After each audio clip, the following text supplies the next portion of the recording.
संरक्षक। हाँ सर बोलो। और इंट्राइट बता दें, इस बार पूज्य महाराज श्री धीरे चरण यंग यूथ को भेजेंगे। और ये देखो आप, इन लोगों ने 2 दिन में यहाँ बहुत ही लाभ लिया पूज्य महाराज श्री जी का। नमस्ते। इन युवाओं के लिए एक बार जोरदार ताली बजा दीजिए, जो शिरोमणि संरक्षक और गुणायतन से संबंध है, गुरु से संबंधित है। इसके बाद में डॉक्टर सुबोध जी जैन अपने बीच में तैयार हैं अपनी टीम के साथ। नमोस्तु महाराज श्री। मेरा प्रश्न है, पहले परिवार संयुक्त रहते थे तो सबका डिपार्टमेंट बटा हुआ रहता था कि फाइनेंस कौन संभाल रहा है और रिलेशन कौन संभाल रहा है, फॉरेन अफेयर्स कौन संभाल रहा है। कहने का मतलब एक व्यक्ति के जीवन में परिवार, व्यापार और उसके बाद बचता है धर्म कार्य। तो ये 3 स्तंभ होते हैं।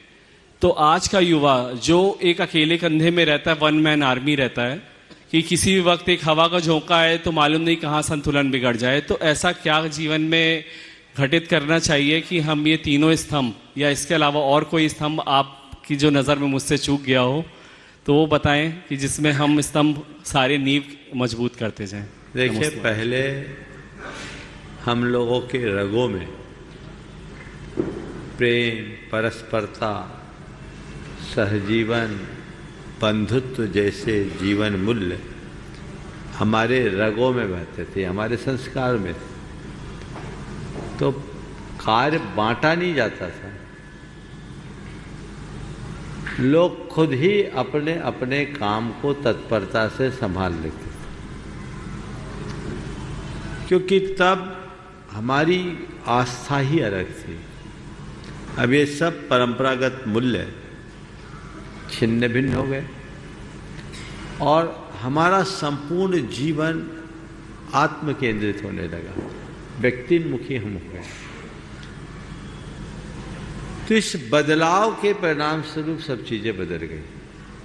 अब तो परिवार ही सीमित रह गया, कुटुंब और बाकी चीजें तो खत्म हो गई। अब ऐसे समय में क्या करें? व्यापार, परिवार, धर्म कार्य, पर एक चीज और जोड़ दो, सोशल रिस्पॉन्सिबिलिटी, सामाजिक दायित्व। 4 स्तंभ हो गए। इन चारों का निर्वाह करते हुए जीवन को कैसे आगे बढ़ाएं? आज भी लोग बढ़ा रहे, जो अकेले रह रहे वो भी बढ़ा रहे। इसके लिए क्या करना है? हमें अपनी प्राथमिकताओं को सुनिश्चित करना है। जीवन को आगे बढ़ाने के लिए व्यापार जरूरी है, पर व्यापार आप किसके लिए करते हो? परिवार के लिए महाराज। आगे बढ़ाने के लिए व्यापार जरूरी है, पर व्यापार आप किसके लिए करते हो? परिवार के लिए महाराज। तो व्यापार करो इस बात को ध्यान में रखते हुए कि हम परिवार के लिए व्यापार कर रहे हैं। तो व्यापार करते हुए परिवार का ध्यान रहे और व्यापार की समयावधि सुनिश्चित होनी चाहिए। व्यापार जब सर्वोच्च प्राथमिकता पा जाता है तो परिवार, समाज, धर्म ये सब चीजें छूटने लगती।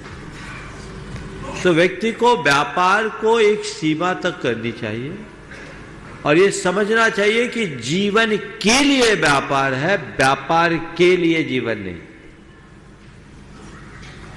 8 घंटे 10 घंटे व्यापार को दे देना पर्याप्त है, उससे ज़्यादा नहीं। पर मैं देखता हूँ आजकल के जितने भी प्रोफेशनल्स हैं उनकी हालत मजदूरों से भी गई बीती। एक मजदूर को यदि कोई फेस्टिवल एंजॉय करना होता है तो अच्छे से करता है, अगर कोई शादी ब्याह में जाना होता है तो फुल एंजॉय करता है। ठीक है, एक दिन नहीं कमाएंगे, लेकिन तुम सेठ लोगों को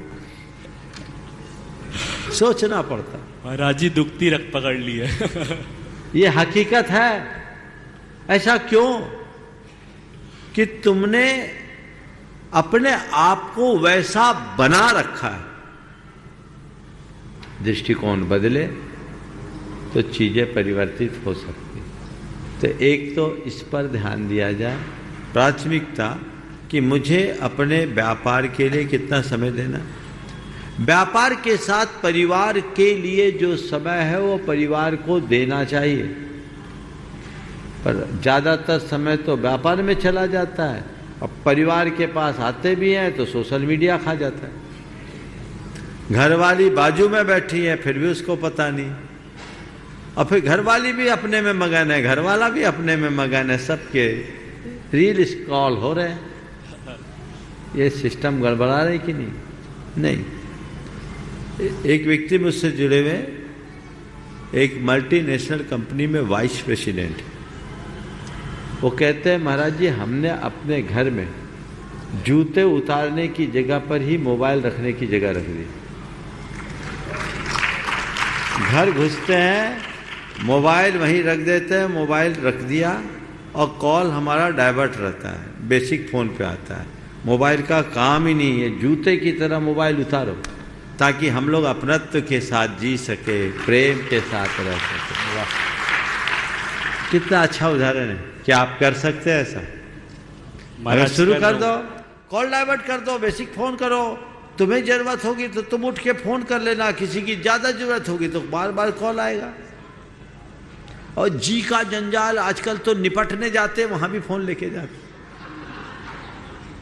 पागलपन नहीं है तो क्या है?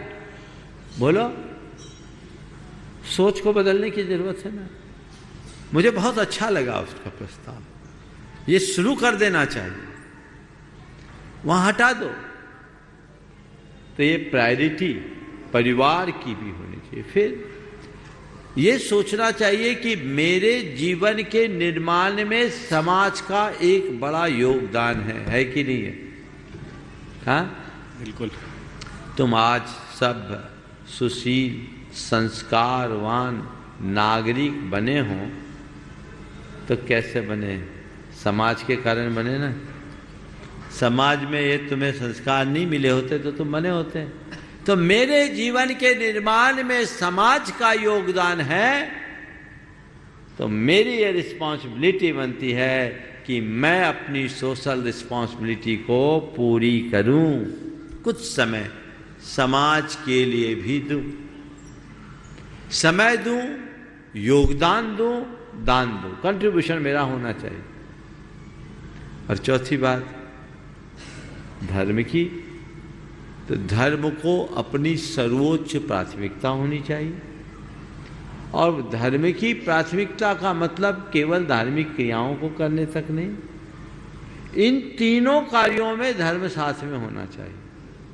व्यापार में भी धर्म होना चाहिए, परिवार में भी धर्म होना चाहिए, समाज सेवा में भी धर्म होना चाहिए, और इनके साथ जितना बन सके धार्मिक क्रियाकलापों का अनुपालन करना चाहिए।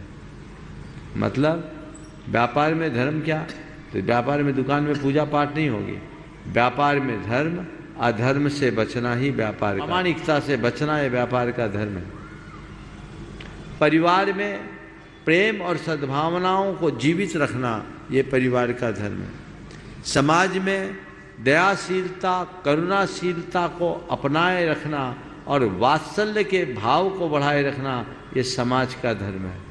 ये तीन जगह धर्म कर लो, कदाचित मंदिर नहीं भी आओगे तो भी तुम्हारा धर्म तुम्हारे साथ सुरक्षित रहेगा, तुम्हें कोई चिंता करने की जरूरत नहीं है। और इन तीन में धर्म को पाले बिना तुम घंटों मंदिर में भी बैठे रहोगे, तुम्हारा उद्धार नहीं होगा। तो व्यवहारिक धर्म को आत्मसात करने की जरूरत है। जब तक धर्म हमारे विचार और व्यवहार में प्रतिष्ठापित नहीं होता, धर्म का वांछित परिणाम नहीं मिल सकता। एक प्रश्न